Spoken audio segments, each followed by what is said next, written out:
Hello again, and thanks for joining us on another exciting episode of the DCHL Outsider Podcast. We're going to jump right into it because we've got some exciting games to recap. We're going to hopefully have some roller hockey updates for the championships coming up next Monday, and we have an exciting interview with goalie extraordinaire Pete Lang. So, currently waiting on Suds to give me an update on the roller hockey finals, well, the semis, and we'll see what the finals are. I believe I'm going to be out there with Sud streaming the championship games, so that should be exciting. Stay tuned next Monday, and we'll have some exciting roller action for you guys. And hopefully, Suds will get back to me in the next few moments, and he'll let me know what the championship games are going to be. So, fingers crossed, we get some exciting games, and I am pumped to cast my first roller games. But DCHL brought us a lot of exciting action here. First game of the day, Slashing Pumpkins against the Gwendolyn Blue Knights. Pumpkins end up winning 2-0 here. Chris dropped a shutout. We had Adam Healy scored, and second goal was by Tim Full Nelson here. Thing to point out, Julia for Slashing Pumpkins, 2 assists. She assisted on both goals, so she did a very good job, I guess, making things happen. And Chris dropped a shutout, so that goes along right there. Slashing Pumpkins doing a good job. Not really sure, how they're doing this season. They're up and down, this and that, but they are. They got 2 wins, 2 losses right here. Still trying to figure out what their identity is. Doing their best, so good for them. Gwendolyn Blue Knights struggling a little bit this season. A lot of roster changes, moving around. They had gone from a rec into D4 teams to rec D4, D3. So they're really developing a player pipeline, which is great. Their players are growing up, developing. But, at some point, moving the talent around, there's going to be maybe a gap on one of the teams. So they're bringing in new players, developing players, doing what they can. So I wouldn't be too worried about them. I get the feeling that they'll be able to kind of reset, find their groove, and I think they'll be all right. I mean, that being said, they're just 1 or 2 games out of first place, so it's not a big deal, and it's a long season, and a lot can happen. So I wouldn't hit the panic button if I were Gwendolyn right now. Relax, do your thing, figure it out, and you'll be all right. So after that, we had Crazy Eights Shangri-La. Crazy Eights get their first win in D4 after a couple ties and a last-minute loss. So that's pretty good on their part. So let's go with the stats right now. We had Aaron Brown scored. Crazy Eights. Colin scored right after that. First period was good for them right now. Shangri-La took a couple penalties. Crazy Eights took a couple penalties. Shame on you, Frankie, taking the 2-minute high stick call. But Aaron Brown had 2. That helps. So I'll be talking to Pete later on. He'll give you a lot more insight on Crazy Eights. He'll let you know kind of what's going on with the team. He'll be able to give you an insider's kind of perspective on that. So that'll be really helpful. I thought Pete had some really good insight on the team and just the transition from rec to D4 and how players are developing, how to help with that. So that was definitely good. Crazy Eights had 53 shots on net. They did a great job peppering. I believe Roderick played some of the game, and Patrick played some of the game as well. Not sure what happened, but with that many shots, you're going to score some goals. So shout outs to Crazy Eights on their first win, and D4 is the division you want to watch, folks. That's where all the action is. That's where there's so much. Every game's close. There's a lot of parity, and that's really all you want. So shout outs to Crazy Eights for the first win, and hopefully to many more. So in another exciting D4 match, again, all D4 matches are so close. They're so good. Suds did a great job building the teams. Well, he didn't build them. Developing the division, kind of fine-tuning things, making sure, no team was too stacked and moving around, bouncing players around. High Rollers defending champions against Stick Magnets. 5-4 game here. High scoring. It was 0 goals in the first period, but offense decided to wake up. And Stick Magnets end up coming away with a 5-4 win. I know this game was a little bit chippy, 4, 5, 6, 7 penalties, not good. Hopefully hopefully, some of the the tension is going to be a result of every game being close, and we understand that it's hard to have a really really competitive kind of game and not get worked up. And that's really all you can say. It's hard. There, it is what it is. Fingers crossed that calmer heads will prevail and people do a better job just enjoying the game and not taking it too serious or too personal. So standout player for Stick Magnus, Andy Grant, 2 goals and an assist. Great game on his part. Chris Winkler, goal and 2 assists. They complemented each other really well. So that went a long way. High rollers, Dimitri had a couple goals, Brian couple assists, Terry another goal from the point. Terry's actually been, I mean, I can say he's playing well, but it doesn't necessarily mean too much. He's been scoring some goals lately. Last few games he's gotten, I think he's got two goals from the point, 2 power play shots. So that's definitely some extra goals that the high rollers get to work with right there. So shout outs to Terry doing a good job from the point, scoring some goals. I think it's 2 power play goals he had maybe in the last couple of weeks. So good on him. And again, just the D4 division's so good. I am so happy to. That's the division I want to stream. Every game is competitive. It's exciting, and that's the hockey you want. So I mean, I love D4 as you can clearly tell. Zambronis rocking their awesome jerseys. Played IPA in the 12:50 matchup. Great game. 2-2 tie. Zambronis got a late goal from Andrew Marshall, unassisted. Shocking thing in this game, there were 4 goals, 3 of them were unassisted right there. So maybe it was turnovers, maybe it was breakaways, maybe it was luck, I don't know. But it's pretty awesome. I love the Zambronis jerseys. Glad IPA is doing really well. I know they were struggling a little bit to kind of having some roster issues, and I feel like it's really been solidified this year. Sean Sobey's gone a long way, kind of adding that, and yeah, I mean IPA looks like a good, looks nice, good, kind of resetted now, and it's really all you want. I know a lot of IPA fans out there, so I know that we got some major IPA fans, so they're gonna be glad to know that IPA is very competitive in this division right now. D3 is a weird division. Goonies 3-0, Arabian Nights 2-1. Both have 3 games played. IPA 1-1-2. Zambronis 1-2-2.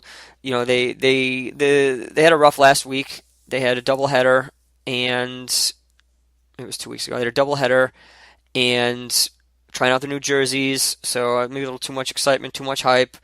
But it's a great division. Stingrays 0-3, shocking right now, having least goals scored of any team in the league right now. They were, only 3 games played, but still, they defending champs. So that definitely tells, kind of tells you, hey man, you can go from first to worst in a heartbeat.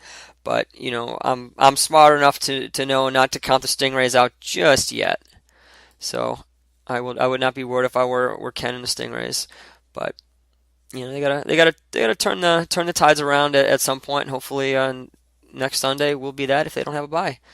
So speaking of the Stingrays, they dropped a 5-2 game to Goonies in the 145 game.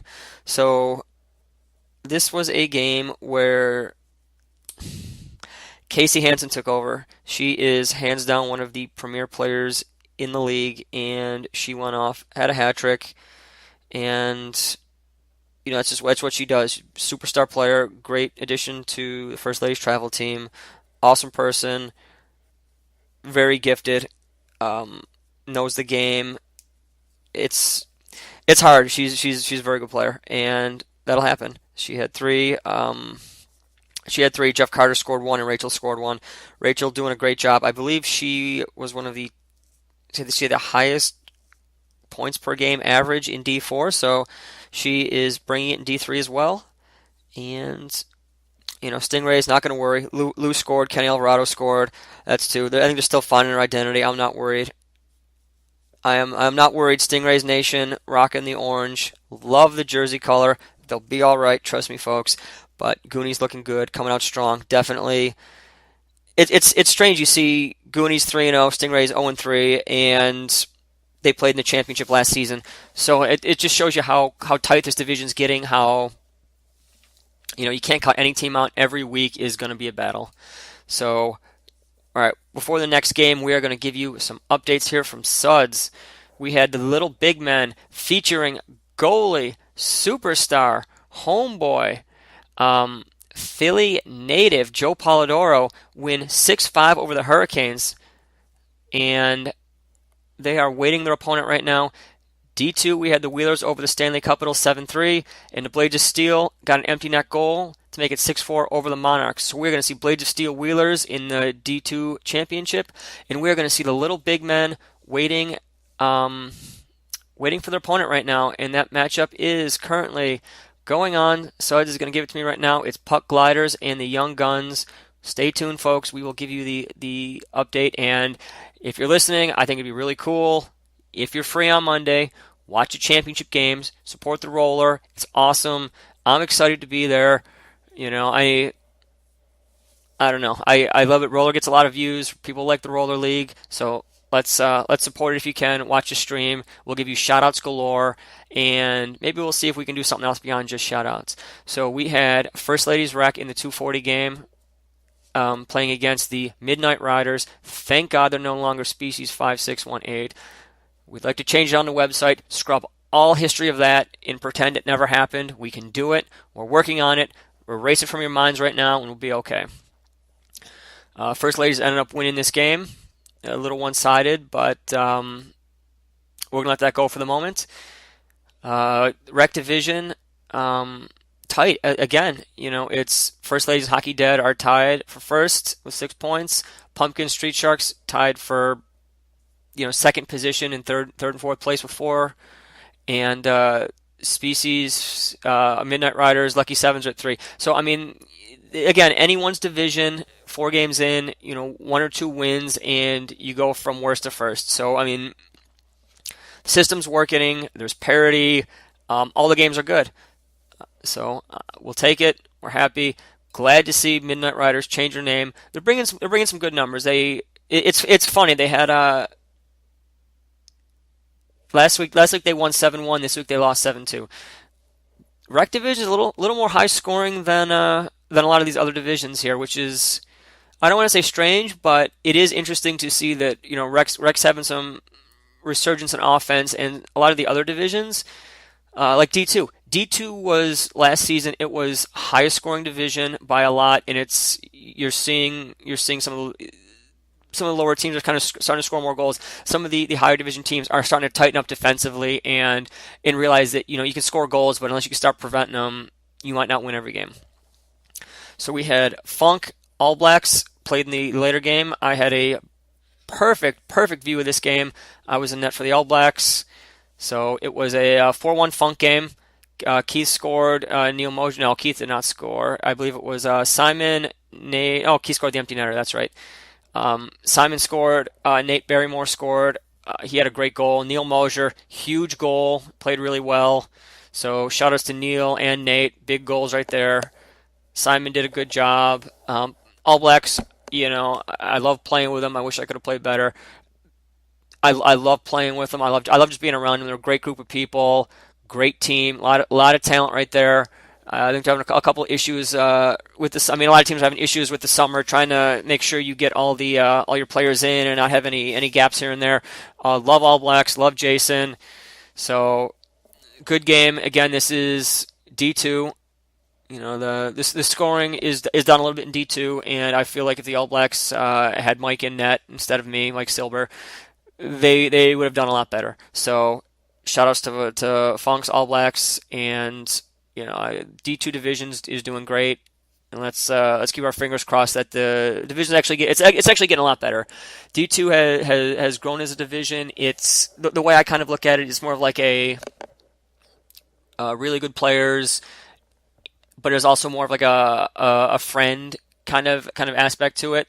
A lot of teams, the players know each other forever. A lot of the Funk players been playing together for a long time. All Blacks been playing together for a long time. Untouchables, same kind of thing. And I love the feel of that division because it's not so much about winning as it is to play with your friends and have fun, and it's awesome. So I love D2, great division. I love the players in it. So let's go back to some exciting D4 action. I get all warm and emotional about the D2 division. We're going back to the cutthroat and competitive D4 division. First Ladies D4 against the Gwendolyn Gladiators here. 1-0 game here. Casey Hansen scored the only goal. Gladiators had a lot of chances. First Ladies had a lot of chances. The defensive game for both teams, but honestly, Aubrey Moore and PJ Brooks played unbelievable. Top tier goaltending right there. Between the two of them, they made 65 saves on 75 shots. 76 shots, 75 saves. That's unbelievable. Those goalies were getting a workout. So shout-outs to Aubrey, one of the premier goalies in the league. Shout-outs to PJ, one of the premier goalies in the league. Both played amazing, and I'm really glad to see it be a close, tight 1-0 game. So make sure you give love to your goalies, and make sure you check the stats every now and then. See how many shots your goalie actually faced and how much work they're actually putting in for you. So speaking of Aubrey Moore, superstar, she is in fact the centerpiece of the new Mercury Rising team, and Sudge was able to get roller standout Jeff Meny and D3 standout Felice out on the floor today for the first time, and it was fireworks. Felice and Jeff played together. They did a very good job. Felice scored some sick goals. I'm not going to go too much into it, but you should check the stream. It was streamed. Shoutouts to Jess for doing an amazing job streaming, and she likes streaming, does a great job. Talk to her if you want to stream a game. Let us know. Jess likes doing it. Talk to her. Talk to me. Talk to Suds. Anyone. Let us know what you want, and we will do our best to make it happen. We love the streamers, people who do it, love it, get involved. It's so cool, and do it up. It's awesome. I love doing it personally, but so yeah. I'm gonna give I don't want to talk too much about the game. The player that I am going to give for my stream team performance of the week, I'd love to give it to Aubrey. Would love to do it. She is hands down one of the top goalies in the league. Her goals against for her goals against average insanely low. Her save percentage insanely high. She is in fact on First Ladies D4 the second highest save percentage in the league, right behind PJ in that 1-0 duel in the previous game we had talked about. Definitely went a long way. Aubrey on Mercury Rising has the 4th highest save percentage and one of the best goals against averages, and I'd love to give it to her. It's got to go to Felice. Aubrey gets a lot of props, 100% deserves them. Felice made his debut though, and 2 goals, pretty sweet looking goals. I'll give it to them both. I will give half to Felice, half to Aubrey. Aubrey's amazing, played great. 0 assists for Aubrey though. I'm just saying. She can score goals too. She's got some sick hands, great shot, didn't score. She was shut out in this game, only let one in, not the worst. So make sure you check out that stream on DCHL Leagues. It was the only game we streamed this week. It was awesome. And we have 3-0 Mercury Rising. Who would have thought? The number 1 team in DCHL right now in the D1 division is Mercury Rising. 3-0-0. Unbelievable. Is this a Vegas Golden Knights run? Is this a orchestrated by Vegas Golden Suds right now? I don't know. So stay tuned. Get on the Mercury Rising bandwagon. Get on there early. There's plenty of room. Join me and we'll be all right. All right. We had Redcoats Walkers. Redcoats against White Walkers here. This game, a little chippy. A lot of penalties going both ways. Unfortunate. But I'm not gonna say unfortunate. There were penalties. Nothing too rough. It was a very good, calm game. A little call here, a little call there, not a biggie. But Redcoats jumped out to an early lead. Funk clawed back and were able to overcome a 3-1 deficit. Jamie Brennan, 2 goals. Shout outs to Jamie, did a great job. And Keith tied it up, so 3-3. Dominic played a good game in net. Jeff played a good game in net. But star of the game, hands down, Jamie Brennan. Random fun fact about Jamie Brennan. Buffalo-ish native individual, loves his wings from the Bar Bill Tavern. So if you stop by Buffalo, stop by Bar Bill's and tell them Jamie sent you. DCHL superstar Jamie Brennan sent you. And we'll see if he gets some props right back from the Bar Bill Tavern. That was dumb. I don't care. Love to represent the locals. Jamie, doing it up. So, speaking of ties, Jagerbombs, Youngbloods. Speaking of comebacks, Jagerbombs, Youngbloods. Youngbloods jump out to an early 3-0 lead in the first. Nick Brown gets a pair. AJ gets a goal and an assist on that. So, strong first period Youngbloods. Jagerbombs clawed back. Paul Steinen scored. Daniel Rubik scored. Taylor ends up making a 4-2, but then third period comes along. AJ makes it 5-2. AJ, 2 goals and an assist on the day. Great stat line for him right there. So Jagerbombs, they kept cool, they relaxed. Ryan scored, Boris scored, and then Sean Miller scored late. Made it a 5-5 game. Kevin Shea, 39 saves in the tie. So Youngbloods and Jagerbombs, I believe, are both 1-0-2. So that is very interesting here. Jagerbombs still undefeated. I believe they went undefeated last season. Undefeated this season, but only 1 win and 2 ties. So interesting way for that to happen.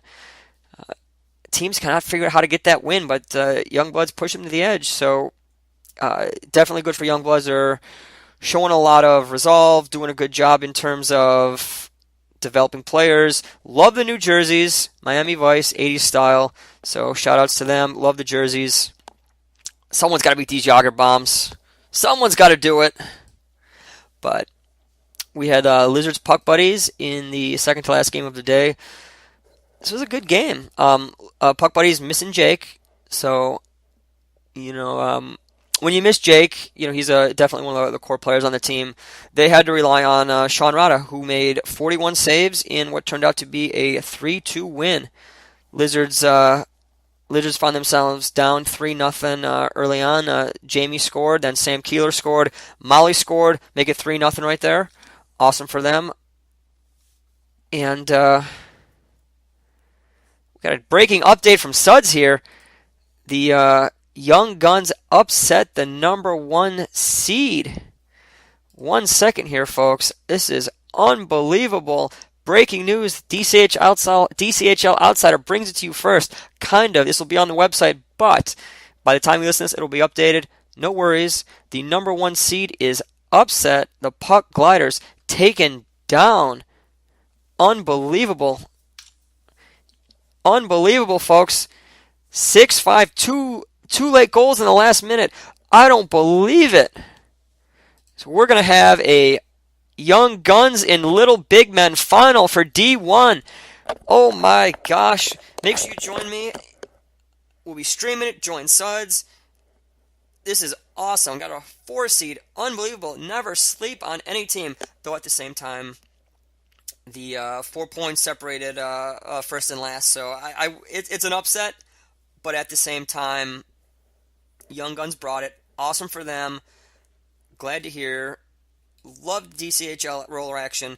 So that was our late breaking minute. We are going back to Puck Buddies Lizards. Lizards got 2 goals from Taylor. She's good. I don't. I'm almost like at a loss for words. It's like, don't leave her open in the slot. Don't leave her open anywhere. She will make you look bad, and she will score goals. She'll make her teammates look amazing. She's such a complete player. Like, oh my God, she's so good.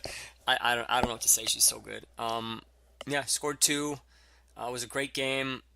Lizards really brought it with the shots. Just could not beat Sean for the game tying goal. So that was a great game. Lizards definitely missed some of their roster. Bill Weeks getting married. Congratulations, Bill. So he was out celebrating for the week.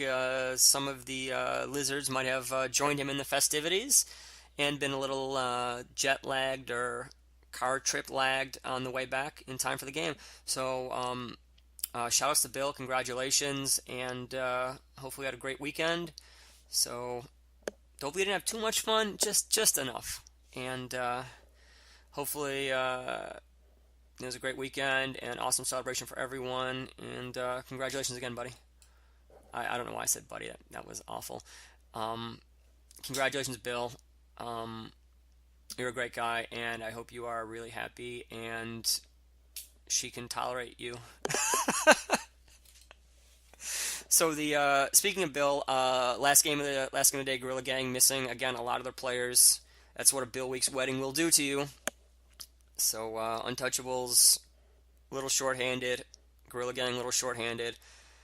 Story of the game: Adam Goldberg back from an injury, had a hat trick. Definitely goes a long way for the team. Adds another goal scorer. Carlos Cruz had a goal from the point. Adam had a hat trick. Good game. Both teams involved. Yeah, it was a rough game for Gorilla Gang. Missing a lot of your players, missing your core. It happens. Josh Lohner, I believe, was out this week. Missed him for Puck U too. And every now and then you're gonna get a wedding. You're gonna get someone not feeling particularly well. It happens. So hopefully, when winter comes along, everyone will feel good and be pumped for some more exciting DCHL action, like I am. But I'm pumped for Roller. So that was the quick recap right there. We will give you more exciting Roller action Monday, and we'll hopefully cover it on the podcast. And we will give you some more MDHL action. I didn't want to go over the games. Some were a little tricky. The MDHL BOG is looking into perhaps removing the crossover the games. There's definitely more of a talent gap from the last two seasons. Last season the games were really close. Part of the problem we ran into was D2 lost a lot of players. Players moved around. There was some team shuffling, and there's definitely not as much chemistry. And it happens. So hopefully we can. We don't like changing. I mean, I don't know about Sudge or whatever. I think changing things mid-season is never really the greatest idea. But I feel like this is a situation where you really won't be punishing anyone, and you get more competitive games. There's a lot of winners, very few in terms of losers. Very little downside to making this change. So it's going to be up to a vote.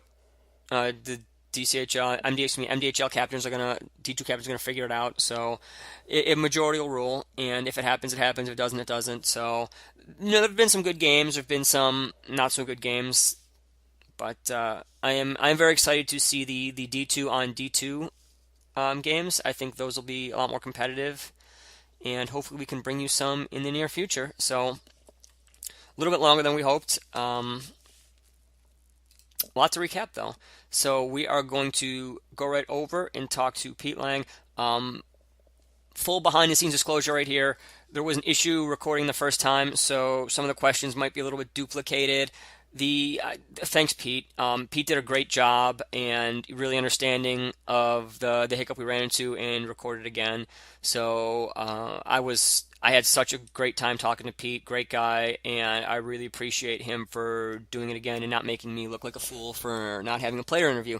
So Pete, thank you so much. And we're excited to see you Sunday, and there will in fact be cookies for the 4:30 Pete Lang game. So if you're there, you might have some cookies, chocolate chip. They will be eggless. So hopefully you enjoy. And if you think the cookies are good, the interview with Pete Lang is going to be so much better. So we're going to cut right to that. Thank you for listening to the DCHL Outsider podcast. If you want to be part of it, let us know. You want to be part of the streams, let us know. If you want to help with the Twitter and the hashtags, whatever you want to do to be involved in, let us know, because it's I like to think of it as a community project, and when more people get involved, it's awesome. It makes me feel happy, and it's great to get different perspectives and views and everyone's different experiences involved. And I don't know, I love it. It's so great. So hopefully you like it too, and we will catch you at the rink. Hello again, folks. We are joined, myself once again, by Pete Lang. We had a little bit of a hiccup here. A little bit of a recording issue, but you know what? Pete's a great guy, and he's gonna run this interview back again. So first interview was so good. The second interview might not be as good. That'll be on me. So wah, indeed. So this is in fact why you turn off automatic updates for Windows, folks. We learned the lesson. We'll get through it. We'll be all right. So, Pete. Yep. Let's cut to the chase right here. You play for the Zambronis in D3. You play for the Crazy Eights, who are now in D4, and the Lucky Sevens, who are now in the new team in RAC. This season's been a major transition for you, as a lot of your teams have been, making moves, changing, and things like that. So there's been some shakeup, but that's the nice thing about staying on one team is you provide that kind of sense of calmness. Yeah, except when somebody scores on me, and then it's not calm anymore. Sure, you've seen some of my explosions once or twice before. We all have them every now and then. So, for the people who might not be familiar, you played on the Stick Magnets last season in D4. I did. And you had a bit of a conflict as your rec team, the Crazy Eights, had moved up as they had a, I don't want to call it a dynasty, but that is in fact the correct word in rec. I mean, it was a dynasty. It was. They had tearing it up, winning championships left and right. And I figured out why Suds forced us to move up, because he did not want us to beat the Islanders' record. That must have been it. He probably had it in the back of his head. He said no. The 1979, 80, 81 Islanders, we're keeping them the way they are. So you left the Stick Magnets to play with the Crazy Eights, and you're now on the Lucky Sevens, which is a new rec team. The team's relatively new, a lot of new players. Can you give us a quick little scouting report on them? And right now, I'm spending most of my time actually working as kind of goalie coach. Okay. That was part of the agreement with me joining the team, was we have a brand new goalie, and Suds pretty much asked me like, hey, can you work with the guy and kind of show him the basics?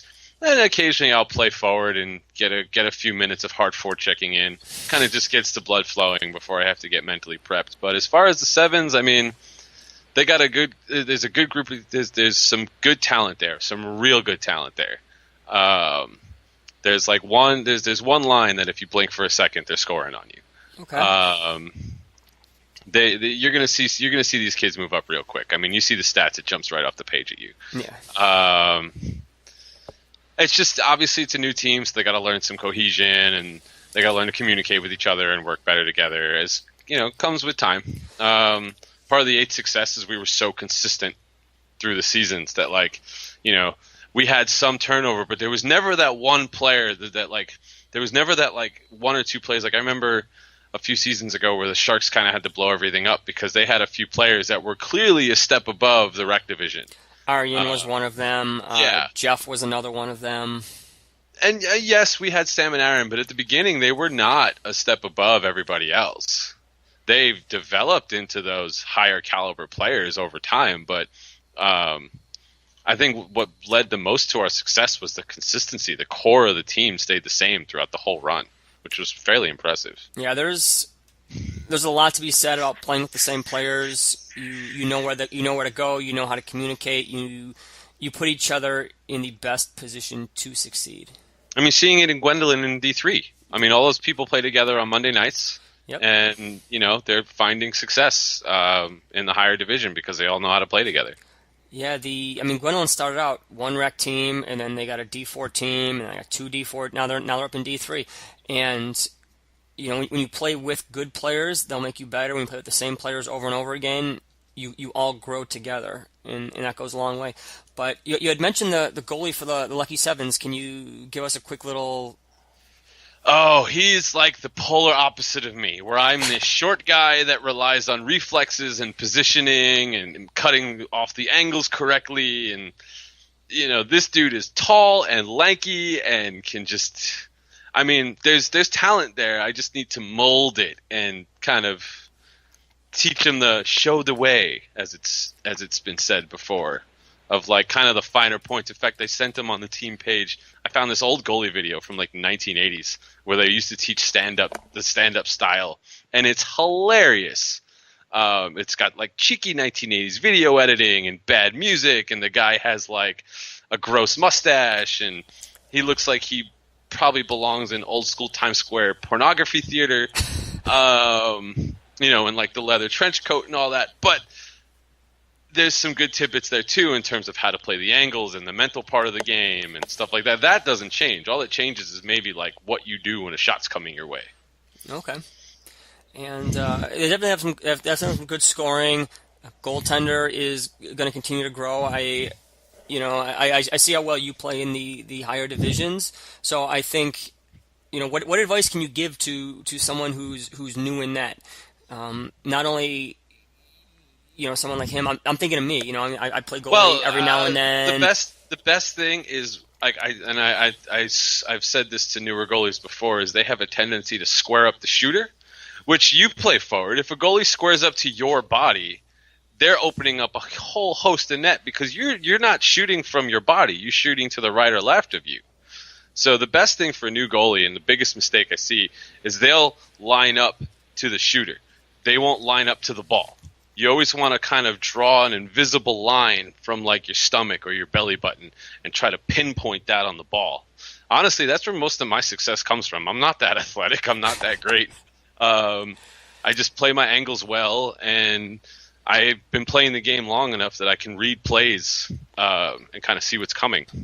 It's funny you say that because I hear it and I just laugh. It sounds so obvious, but it's one of those I'd never thought of that. It's never I always hear square up with the shooter and not square up with the shot, and that's no square to the shot because if you play forward, if I square to you, I'm leaving you a whole host of net open to shoot at. Oh, I know. It's crazy just to think about that. It's like, I never really thought of it that way. That's a good way to actually look at it. You'll play and also your angles better. The other thing I see new goalies do, and everybody does it in the heat of the moment, is you'll kind of quote unquote lose your net. So you'll kind of forget where you're standing, especially in the sportsplex where the crease is awful. I didn't say that live, did I? No, of course not. I heard a sneeze. You all right there? Bless you, Mike. Pete, excuse me. But what I have a tendency to do, and you may have seen this in your streams, is I'll play out a little bit because I'm a little shorter, so I have to take a step or two kind of outside of the crease to kind of cut down those angles. There's a couple other goalies in the league to kind of do it too. But when I'm coming back, what I'll do is I'll hit my stick against the post, so I kind of know where I am. So I don't lose the net. Okay, that makes sense. I like that you can kind of use your stick to feel a net behind you without having to turn around and go back and forth. So that's because you turn around. Because obviously the position's 80-90% focus. Yeah. Who cares? It's there's a reason why they generally made the least athletic guy the goalie. Because it's less about how fast can you move and more how focused and how in the game can you stay. Okay. I used to have an old habit of mine where I would get kind of really frustrated and I would lose my focus, and all of a sudden it's 5, 6, 7, 8 goals on me, and I'm like, whoa, where did that come from? Okay, well, speaking of 5 and 6 goals, one of your standout performances this current season was about a month ago. Zambronis in D3 had played the Stingrays, and I believe it was the Stingrays' first game post-championship, and they ran into a bit of a buzzsaw and lost 6-0. You dropped a 38-save shutout. I still watch on stream. It's nice to have a game, a top performance like that, and have that one on tape. You can always go back and get that boost. I've played some solid games. I think the week after that I dropped 47 and stealing a win for Shangri-La. I was subbing for them. But I will still take that Stingrays win over a lot of other wins I've had on that court. So speaking of that, 47 saves for Shangri-La in a 2-1 win. You're correct. That was 40. I was against Gwendolyn there. 47 saves. Correct. You had back-to-back weeks dropping some. They might be the top 2 goalie performances of the year right now. Yeah, and then Abdul did not stop giving me crap about that one, by the way. He's like, you couldn't let one. You couldn't give me one. I'm like, no, absolutely not. If Abdul would get better hitting than that. To be fair, when Gwendolyn played the Zambronis the week later, we got lit up. So, the hockey gods are a fickle bunch. It balanced out eventually, right? So speaking of Zambronis, they got a nice new jersey out there. Yeah, the jersey's pretty sweet. And who designed it? Who? I think that was all Phil. Like the message came up on the team page one day. It was just like, "Hey guys, I got somebody designing jerseys. Everybody pay me." We're like, "Sure, it's about time." Yeah, the jerseys are nice. They look so like pro. They look like a pro jersey. Yeah, it looks pretty good. I scored one, and I'm getting a matching goalie jersey. That'll be cool. So, the whole team will match, which will be nice. I like the. I know it's like a bit of like a stamped metal kind of look on part of it. The gamer in me appreciates the ice hockey, the NES ice hockey. Yes. On the front of it. Yes. Oh my God, that is. I remember playing ice hockey back in the day. We used to. You could customize the kind of player you would have. You'd have the you'd have the fast skinny guy. You'd have the average guy. You'd have the big guy who'd be really good at checking and all that. And we used to. I don't know why for the love of me, but we used to call the thin guys. We used to call them Sweeneys. I think the best team you were able to put out there would be 2 medium guys, 1 fat guy, and 1 skinny guy. Have you? This is little in depth here for those for those who don't know. You can tune out for 2 seconds. For those who love old school video games, do you remember you could put the code in there and play with no goalies and the ultra bouncy puck? Why would I want to do that? Because it was awesome. But I'm a goalie. Doesn't matter. Okay, it was the coolest thing. And then you get actually the team fights. A couple. So I don't. Due to the audio malfunction, did we talk about the other leagues I played in as well? We talked a little bit about them, but I want to talk about your Blacktop Street Hockey League. Okay, so this is hysterical from a gamer perspective.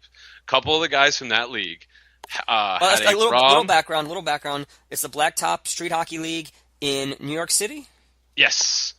There's a couple of BTSH alums actually currently playing in DCHL. Roderick, myself. There's one other person whose name escapes me. I know it's a lady. Okay. First lady, perhaps. I believe so. We're going to have to do some research here. If anyone is familiar with the Blacktop Street Hockey League or had played there, let us know. And we want to find out and give the major shout-outs and props. It'll be like a little Blacktop Street Hockey League reunion, perhaps. We'll see what we can do. But as a gamer, you would appreciate this one. A couple of the guys from the league took a ROM of NHL 94. Okay. Arguably one of the best hockey games ever. 94 was good. You could. It was the first one with one-timers. The first hockey game with one-timers. And you can make Wayne Gretzky bleed. You could. That's when they started taking the blood out after that. That was controversial, even though it was pixelated 8 or 16-bit. And what they did was they edited the rosters. Nice. So the BTSH teams were actually the teams in NHL 94. Oh, that's awesome. It was hilarious.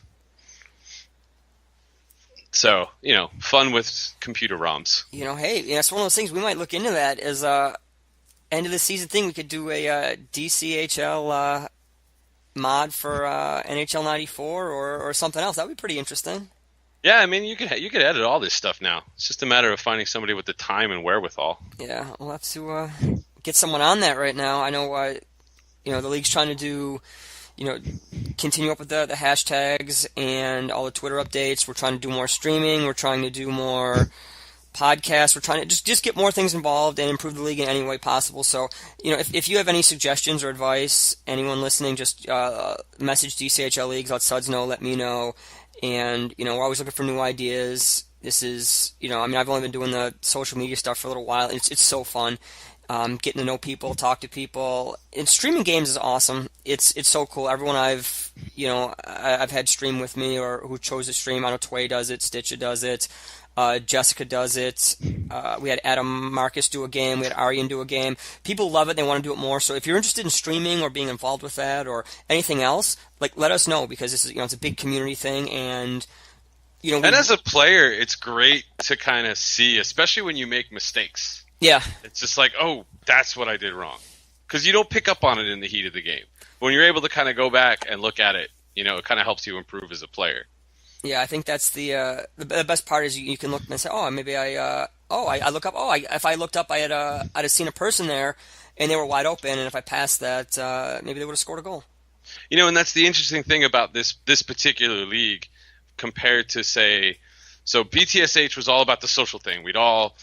It was less about who won at the rink and more about who won at the bar. I played another league which was more about just who won. DCHL, it seems to be more about kind of growing players. Like I've seen players come up Like a couple people on the eights are a perfect example of people that like kind of started with little to no experience and are just kind of working themselves and pushing themselves and Yeah, kind of just moving up. I think there's a bit of a competitive aspect, there's a bit of a community aspect, but I think developing a pipeline from players to come from RAC to develop their skills and become better that's a huge goal because me personally, I like seeing DC teams who go on travel tournaments do really well, and I like seeing players grow, and I don't know, it's something really special about the area, and I think the reason I'm so attracted to just doing all this stuff is because it feels like a real community. It feels like people are getting better, and it feels like there's something magical here, and I really want to be part of it. If that makes any sense. I mean, DC has become a surprisingly nice little hockey hotbed. I was surprised when I moved here. I figured when I moved here, I was never going to play the sport again. And when did you move here, Pete? I moved here 3 years ago. 3 years ago. So that's probably around the time I started playing, or right around there. Yeah, I think the Stanley Cup victory helped a lot. Recently the success in the playoffs, at least getting far, has definitely got more people interested. And they won the cup because they didn't have to deal with the Rangers this year. Yeah, I know they knocked off every gremlin except for Lundqvist. I feel like the Rangers do their best to get as much high-priced talent as possible, and they don't actually build a real team. They're actually building a real team. I'm excited to have a sub-500 team this year. You sound like the average Buffalo Bills fan. For the first time watching the Rangers, I'm actually going to see a legitimate youth movement, and it's fairly exciting. And I like seeing that in the league too. If you look at, say, Sam and Aaron for Gwendolyn, or what was that other team they play on? Oh man, I forget. The name forgets me. They were yellow. I don't know, were they the Lazy Greats? Yeah, something like that. Probably. Yeah, they they play for the Crazy Eights. Lucky Sevens, they got their own young player tandem. I know. Other teams have these young players, like Will Sarr, Alex Ortiz, Brett Snyder, Amit, and there's a lot of I just named a bunch of players on my team. I'm a little biased, but there's so many players. Alex Schutz, another these players. They're you see them get better every week. Meg Noyes. There's so many players they get better every week. Becca too. It's so fun seeing them week to week and see how much better they get every week, and that makes it really cool. Becca put 2 goals on me in the last couple of weeks that a year ago I stopped very easily. Yeah. And she's either figured it out or she's getting some puck luck or something. Maybe you're just getting worse, Pete. Maybe I'm just getting old. I'm going to be 37 on Sunday, so it's very possible. On Sunday, we're going to have to do something special, man. We'll have to maybe bake something or bring something in for Pete's birthday. I like that. Assuming we're not underwater. Hey, if we're underwater, we will. I'll bring I'll bring a treasure chest, and we'll hide it somewhere in the rink, and we'll try to find it. But if not, there will be cake, or there will be cookies, or something, some sweet baked good. I'm on it. So we're gonna switch the topic right here. We're doing the segment everyone wants to hear, everyone clamors for. 2-minute power play here. You get to know person, you get to find out all these random things about them. I get to make up random crazy questions as we go along. So the real trick here is I've already given you 2 minutes worth of questions here, so I need to come up with some crazy new ones here. I need to come up with something new. There might be a couple repeats. We'll see what we can do. I've learned from the first time. So we're gonna start with these premises. You cannot use the New York Rangers or a New York Rangers player for anything. You cannot use a New York sports team for anything. Oh, you're killing me, Smalls. Hey, you know what? I already got the good first question. All right, Ready, go for it. Set, go. What is your favorite baseball movie? Sandlot. Come on. Hey, Sandlot's a very good movie. Favorite person in the Sandlot? Smalls. Smalls. Killing me, Smalls. Favorite video game growing up? Growing up, Legends of Zelda, Link to the Past. Link to the Past. No, man, you're killing me. What is your favorite food? Oh, bleh. Pizza. Pizza. What is your favorite pizza topping? Real pizza doesn't need a topping. It's just fresh mozzarella and good sauce and basil. All right, so no pepperoni necessary, just cheese, all good for you? Yeah, it's all about the crust, man. I'll take it. What's your favorite sport besides hockey? Baseball. Baseball. That's a bad answer. You gave me cycling last time. So Yeah, well, I am a cyclist. you are a So, cyclist. Have you ever done a marathon or a triathlon or any crazy thing like that? probably the craziest ride I ever did was a 100-mile ride from Madison Square Garden. No, from Montauk out to Montauk Point in Long Island. So it started from Babylon, which is like 50 miles outside of the city, rode all the way to the end of Long Island. Okay. Um, what is your favorite flavor of Gatorade? Water. Water. What is your best favorite hockey moment of all time? Professional or personal? Personal. Personal would be the first win with the Eights. It was a 0-0 game, went to a shootout. It was a matter of which goalie blinked first. Okay. I mean, it doesn't get better than that. That's pretty awesome. What was the last thing you've eaten? Oh, man, sausage and peppers. Sausage and peppers. What is your favorite dessert? Favorite dessert? Oh, man, that's a good one. Oh, man, let's go with chocolate chip cookies. Chocolate chip cookies. All right. Keep it simple. There will be chocolate chip cookies for you on Sunday, Pete. Nice and fresh. Guarantee it. One final question here. What was the last time that you have ever gone to a movie, and what movie did you see? Deadpool 2, and when it was out. Okay. Not bad. Those some good answers right there, man. You're throwing some change-ups here. You went cycling last time as sport. This one, you're killing me here, man. The research that I had to do, throwing these curveballs, man. Well, look, if anybody, as far as cycling, let's put it this way. You know the if you've ever ridden a Capital Bike Share bike, you know the red bikes that are all over the place? Yes. Yeah, I probably worked on them. And Really? now I'm the service manager. So you're welcome. So hopefully the quality is really good then, because if not, we know who to go to. Yeah, my staff. Shit rolls downhill, and I am no longer at the bottom of the hill. I like it. I like it. So back to hockey here. We're talking some Zambronis. We're talking some Lucky Sevens. Let's talk some eights, man. So Suds was letting some other people know that the Crazy Eights looked good. They definitely look like they belong in D4, so that was definitely a good move up. But they have a hard time holding on to leads. They've blown a couple of leads in the last moment or two. Do you have any insight on that or any? Well, okay. The first lead was Joe Abbott with 25 seconds left to go. They had the extra skater. They had the extra attacker on. Sal is still learning. He's a very good captain, but he's still learning to play the matchup game, particularly late. Okay. And what exactly do you mean by the matchup game? Essentially, when the other team has their best players out, we have to make sure that we're matching. You know, you see it in the NHL all the time. You're not going to put your fourth line against your first line. Okay. So he's learning to play the matchup game while making sure everybody gets playing time. While at the same time, we also have players that came from rec to D4 and are kind of learning and adjusting to the kind of the harder press that's going to come against a team that's desperate. Like the second game we blew, I think it was the High Rollers. Yes. Mike had a heck of a shot off the faceoff that like Hasek wasn't stopping. Thing was just labeled for the top corner, and there wasn't a dang thing I was going to do about it. Okay. So for the Crazy Eights, who is your best defensive forward? So if you say you got a minute left or something, what Kyle. forward? Kyle. Okay. Kyle, if you ever watch a stream of that dude, his forecheck is out of this world relentless. Okay. So that's the guy you want out there. Shout outs to Kyle. Much love here for Kyle. Kyle is just, I mean, I watch him play like a dude who will run from end to end, just, you know, back check, forecheck. It's what you want out of a power forward. Okay. That's good. I'm a big fan of the Crazy Eights team. I think you guys picking up Lina was a nice little move. You had to replace Becca as she's on the Gwendolyn Gladiators. So That's bad GMing by Sal, by the way, letting your core run away. I mean, she was on the Gwendolyn team beforehand. Still, you got to anchor to an extension. That's fair.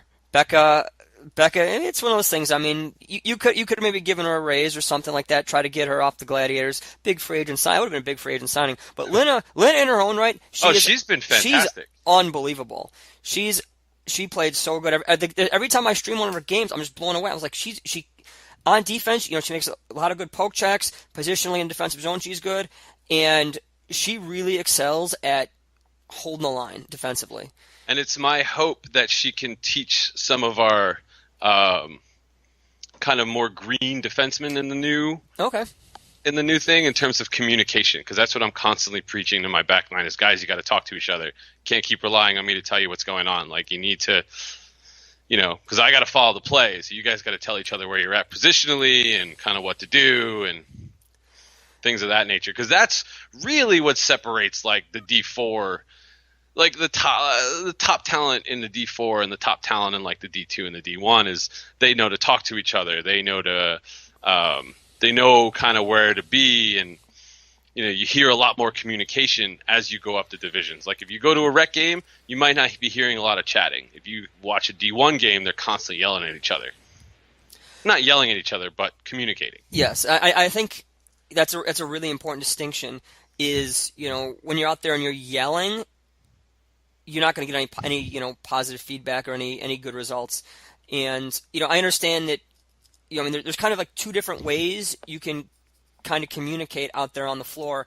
And one of the ways is hey, I'm going to call the shots. I'm going to say, hey, go here, go here, go here. And a lot of times that's what a goalie does, or like a more experienced player will do. And then the other way is hey, I'm going to go for this player, or hey, I'm doing this. So I think that players, if you're going to get comfortable, it's okay not to be the one calling the shots, kind of quarterbacking back there, because I know it's hard to kind of feel confident in what you're saying or what you're doing. I've been playing forever. I've been playing forever too. It's sometimes I don't, maybe I'm making the wrong decision. I don't want to tell someone to do something wrong, but I'm always fine saying, hey, I'm gonna forecheck, you drop back, and get ready for a pass, to try to pick up a pass, or hey, I'm gonna go in the corner with this guy, cover the person in front.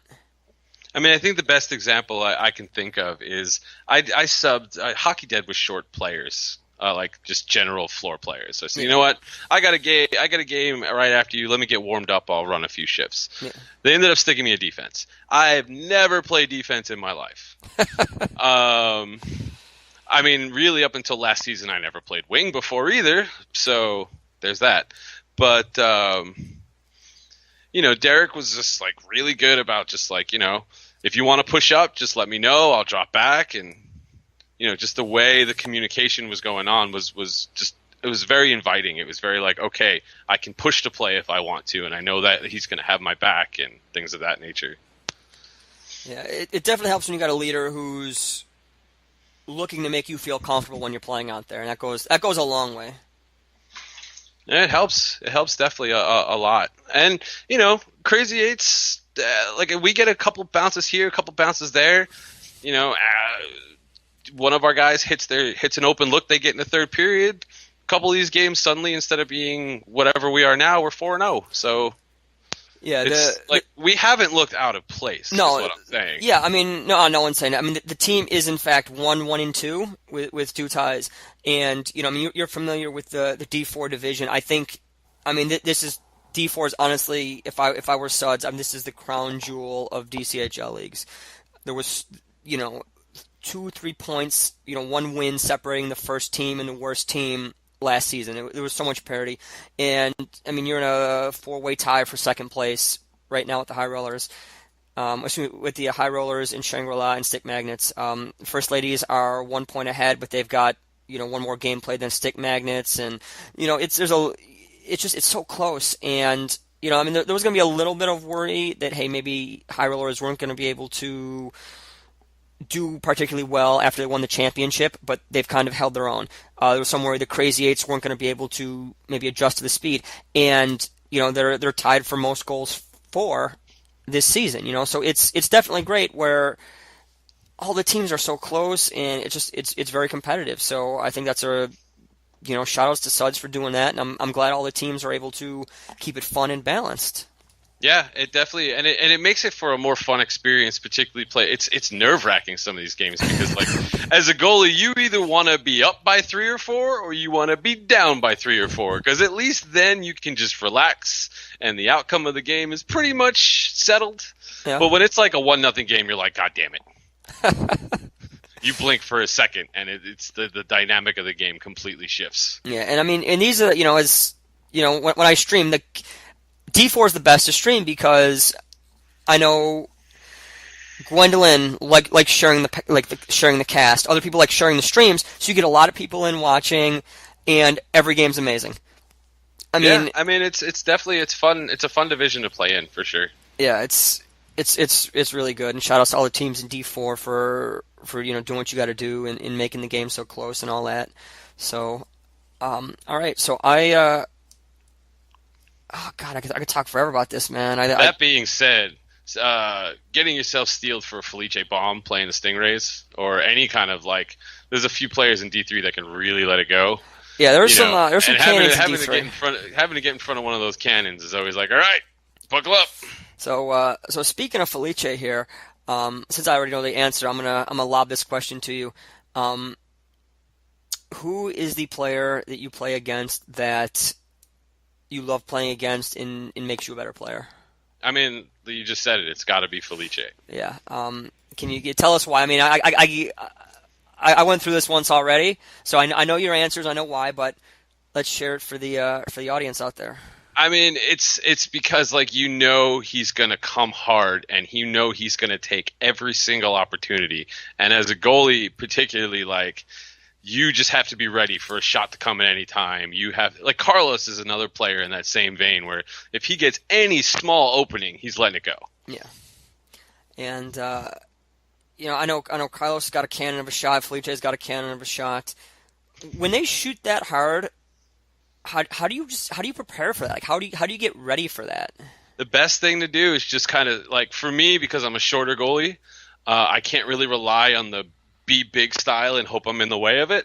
Is just like I need to hope my angle's on point. Okay. And just hope that I have the angle right and I'm out enough and I'm taking away enough of the net so that if he does get a quick shot off, I might not have to make the reaction save, that I can make what's called a positional save, and I'm just kind of in it without really having to do anything.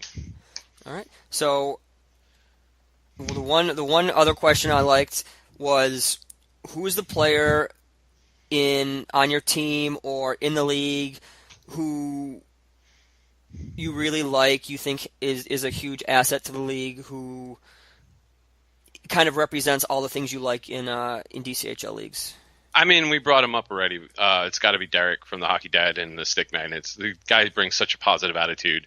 I mean, I've played against him in 2 championships. I've subbed for him as goalie, as a player, and the guy just brings such this like welcoming, hey, let's just go have some fun, and and that's what you want to see. You want to see people having fun. I mean, we've seen what happens when people people are going to get competitive. It's a sport. There's nothing really we can do to stop that. Yeah. But he balances that line of like staying competitive while kind of making it a welcoming experience. Because for new players in particular, it can be daunting. Yeah, so having somebody like that's just like, hey, come have fun. Who cares what happens? Yeah, it's tricky when you show up and you don't want to make any mistakes, and you're a little panicky, little flittery, and you're not sure what's going on. But when you get someone like Derek there, or I mean, previously mentioned Aryan was another player like that who welcoming, calming person, really made you feel welcome and kind of calmed your nerves. It goes a long way, so I like that a lot. I think Derek's an awesome person. Shout outs to Derek. Shout outs to Felice. Shout outs to Pete Lang, man. Thank you very much for doing this interview, and thank you for doing it again. It's, no problem. I guess I said I want to do one again, and you know what? I couldn't go 20 minutes without doing it again, Pete. All right, dude. All right, have a good one. So for Pete Lang, is Joe Shea. Thanks for watching. Thanks for listening. Whatever you're doing, join us again. If you want to be on the podcast, let us know. If you have any suggestions for the league, anything about the podcast we can improve, anything, let us know. This is a community thing, and we love when people are part of the community, and we will facilitate whatever you want pretty much in any way we can. So thank you very much, and have a great week. Pete, we're going to bring some chocolate chip cookies for you on Sunday. All right, cool. Sounds good. All right, man. Have a good one. Have a good one. All right, bye.